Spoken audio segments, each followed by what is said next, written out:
بسم اللہ الرحمن الرحیم نحمدہ ونصلی ونسلم علی رسولہ الکریم اما بعد فاعوذ باللہ من الشیطان الرجیم بسم اللہ الرحمن الرحیم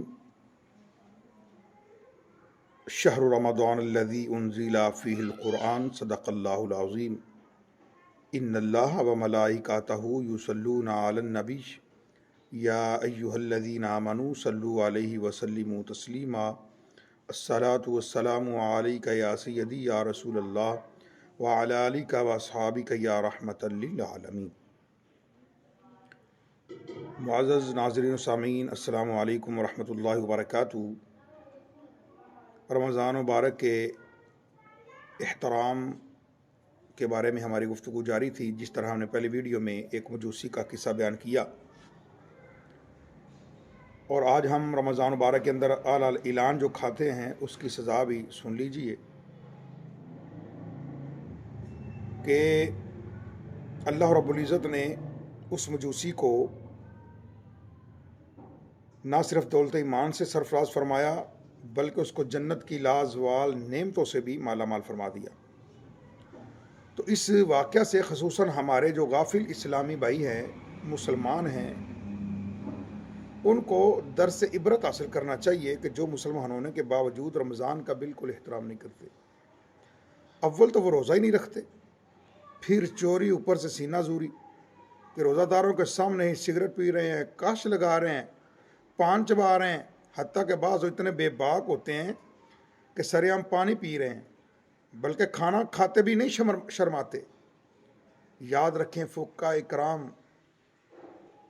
فرماتے ہیں جو بندہ ماہ مقدس میں رمضان مبارک میں دن کے وقت بغیر کسی مجبوری کے اعلیٰ اعلان جان بوجھ کر کھائے پیے، اس کو بادشاہ اسلام کی طرف سے قتل کر دیا جائے۔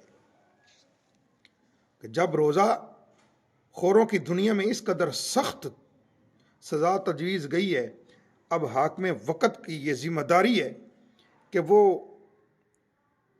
جو ہے اس کو قتل کرا دے، کہ جو لوگوں کے سامنے شرعام کھا پی رہا ہے۔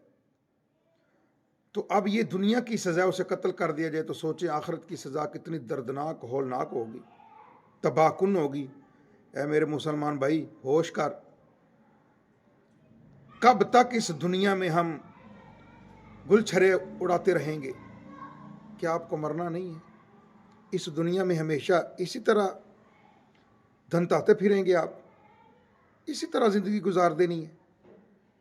کوئی فکر نہیں آپ کو نماز پڑھنے کی، کوئی فکر نہیں آپ کو روزے رکھنے کی، کوئی فکر نہیں آپ کو کہ میں اپنے رب کا راضی کر لوں جس نے مجھے آنکھیں دیں، کان دیے، زبان دی، ہاتھ دیے، چلنے کے لیے پاؤں دیے، بولنے کے لیے زبان دی، سننے کے لیے کان دیے، دیکھنے کے لیے آنکھیں دیں، اور اتنی بھی قدری کر رہا تو ان کی۔ یاد رکھ، ایک دن موت نے تجھے ضرور آ کر تجھ سے ملاقات کرنی ہے۔ پھر اس دنیا سے ہمیشہ کے لیے تیرا رشتہ ختم ہو جائے گا، جس دنیا کے لیے تم گل چڑے اٹھائے پھر رہا ہے۔